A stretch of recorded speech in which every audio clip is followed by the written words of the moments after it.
ప్రజాప్రతినిధి పార్లమెంట్ సభ్యుడు రఘురామకృష్ణరాజు అక్రమ అరెస్టు కస్టోడియల్ టార్చర్ కేసులో ముగ్గురు ఐపీఎస్లు అడ్డంగా బుక్ అయ్యారు. ఒకప్పుడు నేరగాళ్ల గుండెల్లో సింహస్వప్నాలుగా బిడుదలు సాధించినటువంటి వాళ్ళు అధికార పార్టీ తొత్తులుగా తప్పుడు నిర్ణయాలతో కోర్టు బోన్లో నిలబడుతున్నారు. తాజాగా బీహార్ క్యాడర్ ఐపీఎస్ అధికారి సునీల్ నాయక్ను ఏపీ పోలీసులు అరెస్ట్ చేశారు. ఇక మరో ముగ్గురు ఐపీఎస్ అధికారులు రిమాండ్ ఖైదీ హోదాలో జైలుకు వెళ్లడం ఖాయంగా కనిపిస్తోంది. ప్రజాసేవ చేయాల్సిన ఆఫీసర్స్ ఉద్యోగ విరమణ స్థితిలో నిందితులుగా నిలబడాల్సిన పరిస్థితుల్లో ఉన్నారు. బ్రీఫ్గా డిస్కస్ చేద్దాం. సార్ వెంకటేశ్వరరావు గారు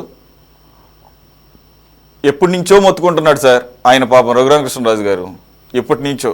కూటమి ప్రభుత్వం వచ్చిన తర్వాత కూడా చలనం లేదు. కూటమి ప్రభుత్వం వచ్చిన తర్వాత కూడా నాకు న్యాయం జరగలేదు, డిలే అవుతోంది. మరి ఏకంగా సాక్షాత్ ఆయన ఉపసభాపతి ప్రస్తుతం మీడియా ముఖంగా చెప్పాడు. ఆయన ద్వారానే సునీల్ అంటే ఇంకొక సునీల్ ఉన్నాడని అంటే మనలాంటి వాళ్ళకి అర్థమైంది, నాకు అర్థమైంది. అదే పివి సునీల్ కుమార్ కాకుండా ఇంకొక సునీల్ యాదవ్ సంథింగ్ అదే ఆయన కూడా ఉన్నాడు. సునీల్ నాయక్ బీహార్ అట, ఆయన ఐపీఎస్ అధికారి అన్నట. మరి ఆయన ఏదో నాకు ఈ మధ్యకాలంలో ఆయన ముందస్తుగా ఏదో బెయిల్ పిటిషన్ ఏదో వేసుకున్నట్టున్నాడు సార్, అది కూడా కొట్టేసినట్టుంది కోర్టు. అక్కడి నుంచి ప్రయత్నాలు చేస్తున్నాడు ఇక్కడికి వీళ్ళకి దొరకకుండా. మొత్తానికైతే అరెస్ట్ చేసిందంటే ఇక ఇదేమన్నా కొద్దిగా వేగం పుంజుకునే అవకాశం ఉందా సార్? రఘురామకృష్ణరాజు గారు ఏమన్నా కాస్త రిలీఫ్ పొందేటువంటి అవకాశం ఉన్న న్యూస్ అనేది. సురేష్ గారు ఇక్కడ ఒకటి ఉంది, justice delayed is justice denied అనేది ఒకటి అయితే, justice hurried is justice buried అని కూడా సేమ్ టైం ఉంది. అంటే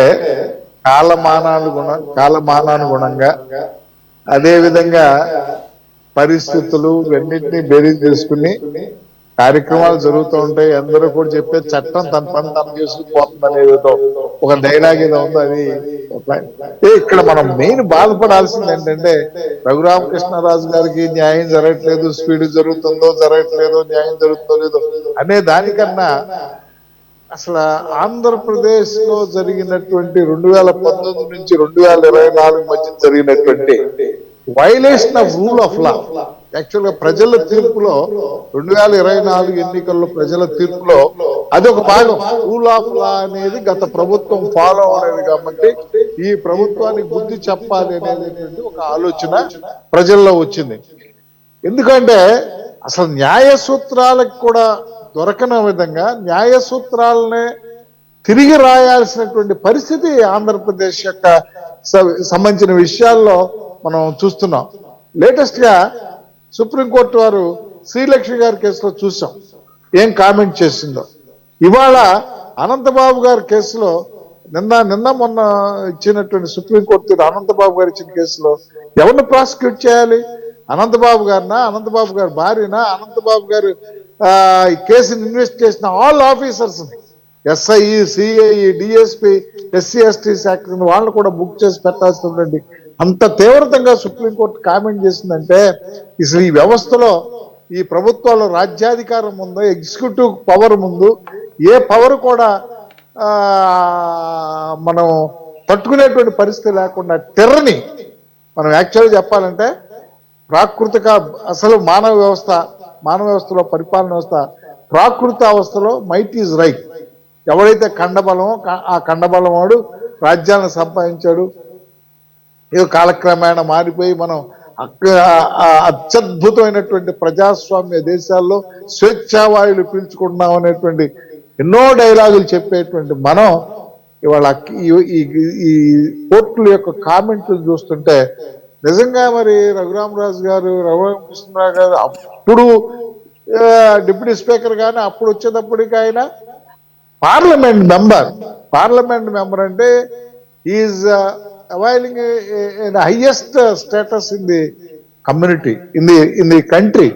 అలాంటి వ్యక్తిని కూడా మీరు కస్టోడియల్ టార్చర్కి తీసుకెళ్లేటువంటి ధైర్యాన్ని రాజ్యపాలకులు బ్యూరోక్రసీకి ఇచ్చారంటే ఈ మరి బ్యూరోక్రసీ ద్వారా ఎన్కౌంటర్స్ చేయించడం ఇత్యాది విషయాలన్నీ కూడా ఇక మనం చెప్పుకుంటూ పోతుంటే ఇది చాలా ఆంధ్రప్రదేశ్ యొక్క పరిపాలన మాయని మచ్చ.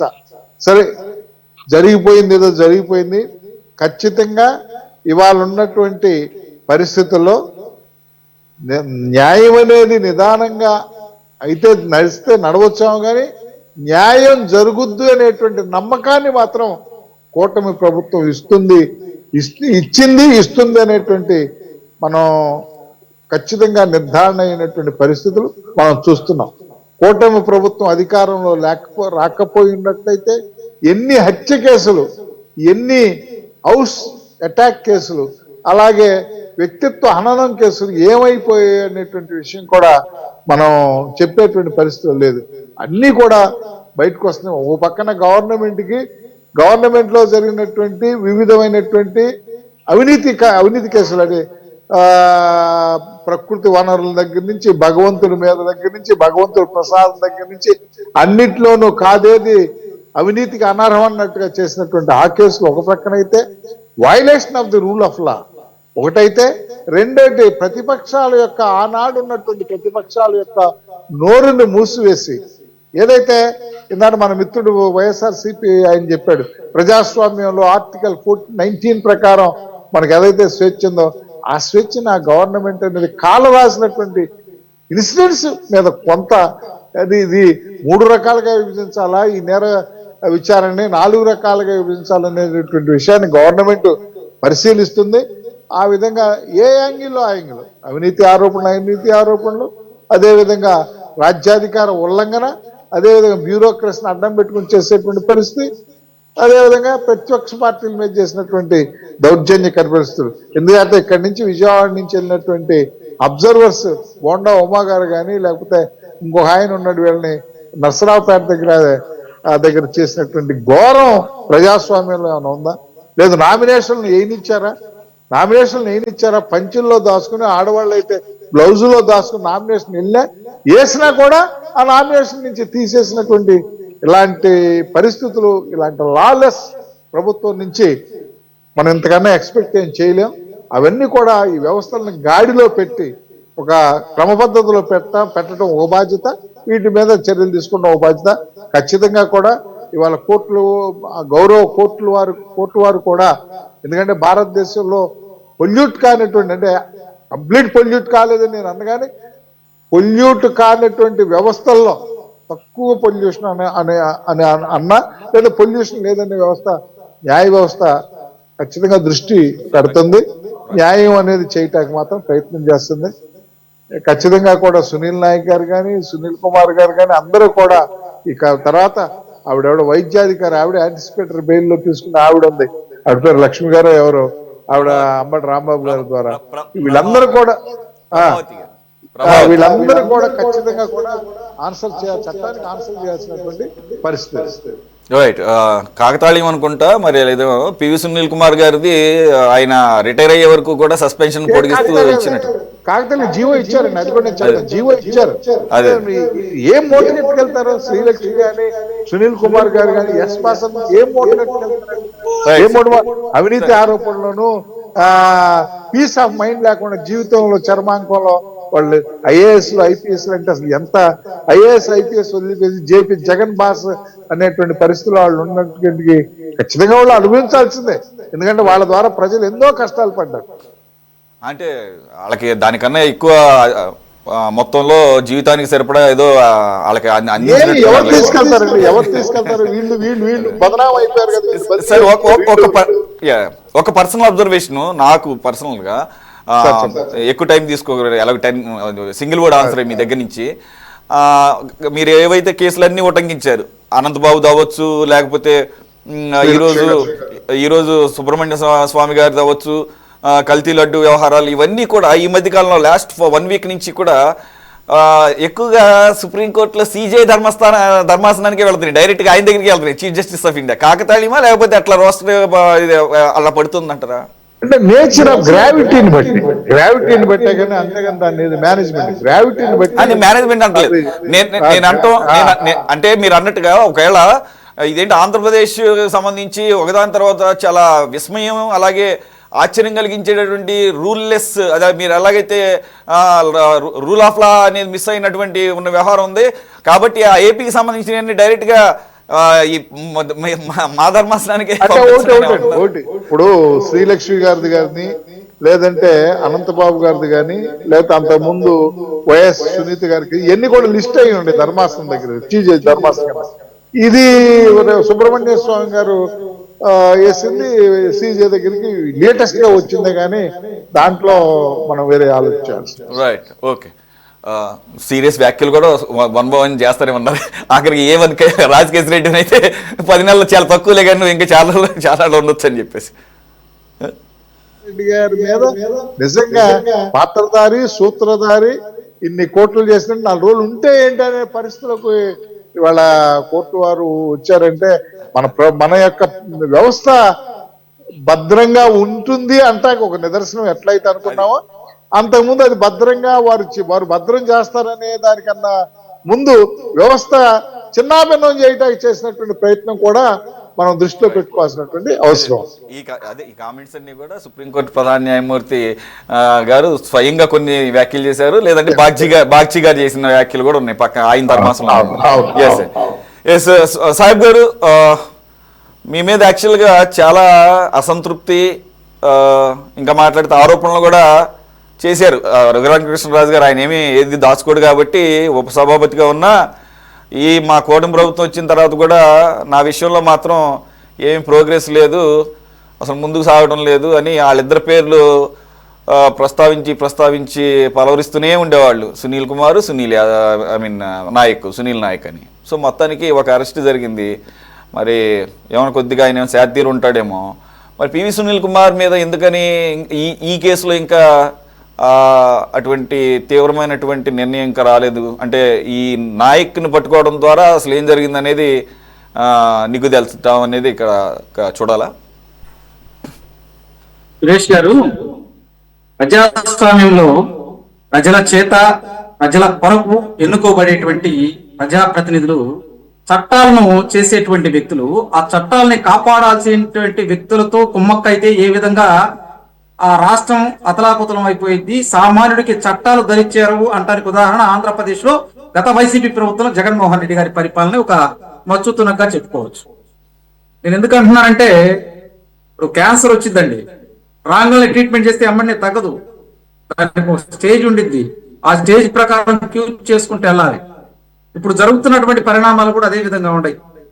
ఇప్పుడు త్రిపుల్ గారికి తీసుకుంటే ఆయన కస్టోడియల్ టార్చర్ అనేది భారతదేశంలోనే ఒక సుమోటో కేసు. ఇది వాస్తవం చెప్పాలంటే ఒక ఎంపీని ఆ విధంగా అక్కడి నుంచి కిడ్నాప్ చేసి తీసుకురావటమే కదా. అది కిడ్నాప్ చేసి తీసుకొచ్చి మధ్యలో వాళ్ళ పని వాళ్ళు చేస్తా ఆయన్ని హింసిస్తా మరి గుంటూరు తీసుకొచ్చి గుంటూరులో సిఐడి వాళ్ళు చేసినటువంటి ఆ వ్యవహారం మన అందరికీ తెలుసు ఓపెన్ గా.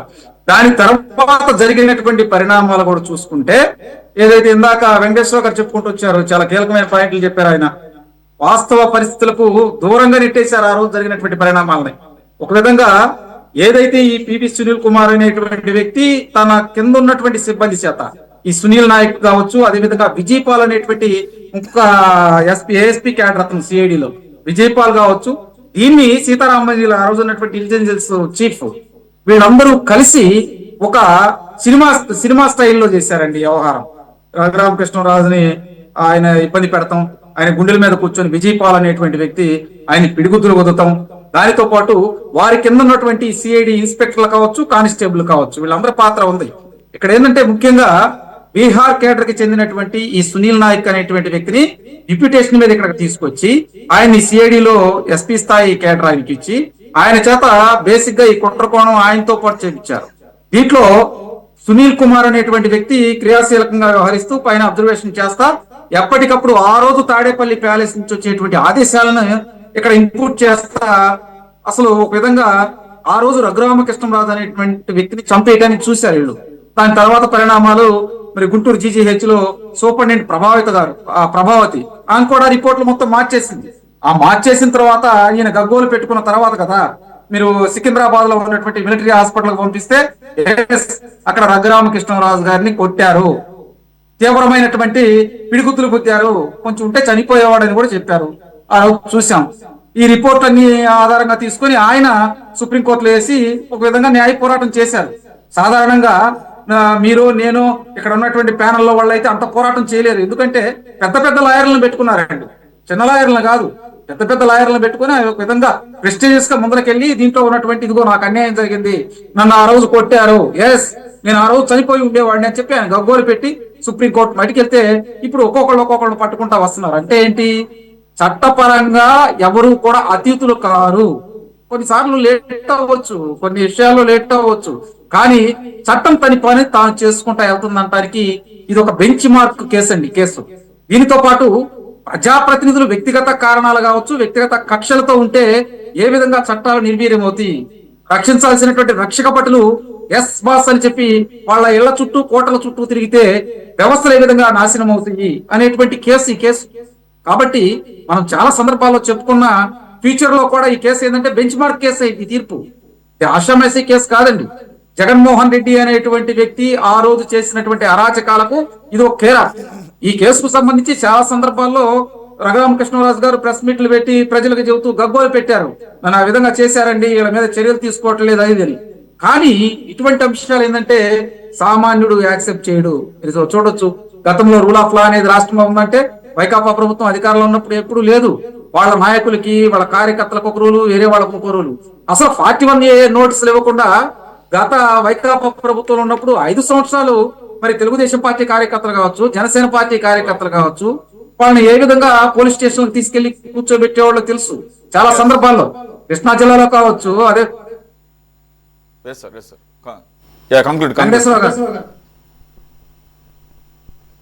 గారిని చేశారు, చంద్రబాబు గారిని చేశారు. అదే నేను చెబుతుంది ఏమండి, చట్టం అనేది ఏంటంటే అందరికీ సమానంగా ఉండిద్దండి. రిజర్వేషన్స్ ప్రకారం ఆ చట్టాలు ఉండవు కదా. నేను తప్పు చేస్తే నాకు ఆ చట్ట ప్రకారం ఏ శిక్ష పడాలో ఆ శిక్ష పడాలి. కానీ వైకాపా పార్టీ అధికారంలో ఉన్నప్పుడు వాడు వైసీపీ నాయకుడు కావచ్చు, కార్యకర్త అయితే వాళ్ళకి చట్టాలనే అమలయ్యే కావు. ఒకటే చట్టం వేరే వాళ్ళకి. ఇప్పుడు ఒకటండి ఉంది, అరిటాకు మీద ముళ్ళొచ్చి పడినా, ముళ్ళొచ్చి అరిటాకు మీద పడినా అరిటాకే దెబ్బన్నట్టు ఆ రోజు ప్రతిపక్ష పార్టీల పాత్ర ఆ విధంగా ఉంది. నేను ఎందుకు అంటానంటే సురేష్ గారు, ఈపీసీ సెక్షన్ ఉండొచ్చు, అదేవిధంగా బిఎన్ఎస్ యాక్ట్లు ఉండొచ్చు, వాటిని అమలు చేసినప్పుడు కదా సామాన్యుడికి న్యాయం జరిగేది. చట్టాలు ఎన్ని ఉన్నా, కోర్టులు ఎన్ని ఉన్నా, వ్యవస్థలు ఎన్ని ఉన్నా, పోలీస్ స్టేషన్లు ఎన్ని ఉన్నా గానీ ఎఫ్ఐఆర్ నమోదు చేయకపోతే నాకు ఎక్కడ న్యాయం జరిగింది? అదే కదా గత ప్రభుత్వం జరిగింది. కాబట్టి మేము చాలా సందర్భాల్లో ఏం చేసాం, రూల్ ఆఫ్ లా ఈ రాష్ట్రంలో లేదు, రూల్ ఆఫ్ లా గగ్గోలు పెట్టాం. కాబట్టి నేను అనేది ఏంటంటే చట్టం అనేది అందరికీ ఒకే విధంగా ఉన్నప్పుడు మాత్రమే ఈ పోలీస్ స్టేషన్లు కావచ్చు, న్యాయ వ్యవస్థ కావచ్చు, దాని మీద సామాన్యుడికి నమ్మకం ఉండేది. ఈ రోజు జరుగుతున్నటువంటి పరిణామాలు ఏంటి? ఈ రోజు ఎక్కడన్నా ఇష్యూ జరిగినప్పుడు కూటమి ప్రభుత్వంలో వాడు వీడు కాదు, ఎవరైనా కానీ ఇమీడియట్ గా అరెస్ట్ చేస్తున్నారు. Rule of law and order ఖచ్చితంగా ఉంది ఇక్కడ. నేనేమంటామంటే సురేష్ గారు నేను అనేది ఏంటంటే RRR గారు ఇప్పుడు డిప్యూటీ స్పీకర్, ఆయన ఉన్నటువంటి హోదాలో పివి సునీల్ కుమార్ గారు కొన్ని ఆరోపణలు చేశారు.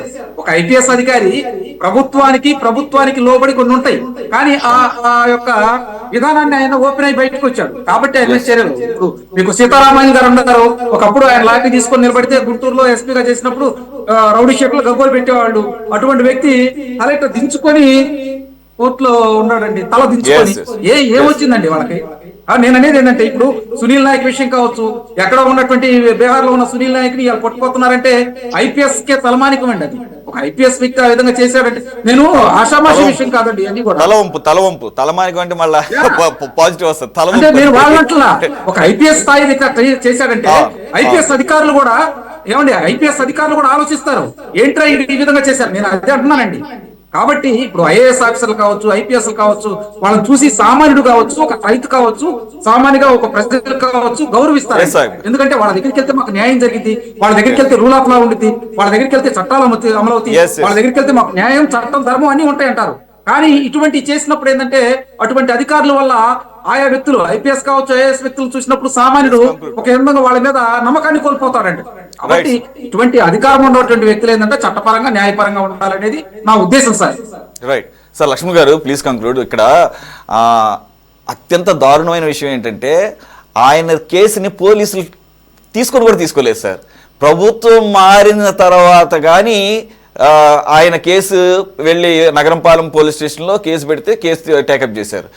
అంటే కాదు సార్, ఒక ఎంపీ జరిగిందా లేదా అనేది అసలు ముందు కేసు తీసుకొని సరే అప్పుడు ప్రభుత్వానికి అనుకూలంగా దాన్ని ముందుకు తీసుకెళ్ళకపోవడం అంటే అదొక పద్ధతి.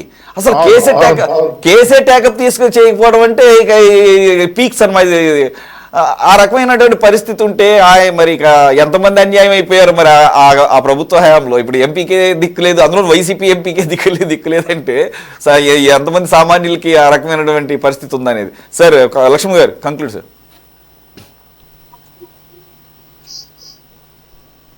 ఇప్పుడు వైసీపీ పాలనలో జగన్మోహన్ రెడ్డి గారు అనేది ఒక నెపోలియన్ లాగా డిక్టేటర్ లాగా వ్యవహరించాడు. వీరభక్తులు ఉంటారు పోలీసులు కూడా. మీకు గతంలో చెప్పాను అనుకో, అరే ఈ బాంబు తీసుకెళ్లి దారిలో చెప్పొస్తుంది, పోలీసులు ఉంటారు అని చెప్పి ఒక పోలీసునే పిలిచి ఈ బాంబులు తీసుకెళ్లి అవతల చెక్ పోస్ట్ దాటుకుని అవతల వాళ్ళ విలేజ్ లో ఇచ్చినా పోరాడే ఇచ్చేసి వచ్చాడు పోలీసుడే.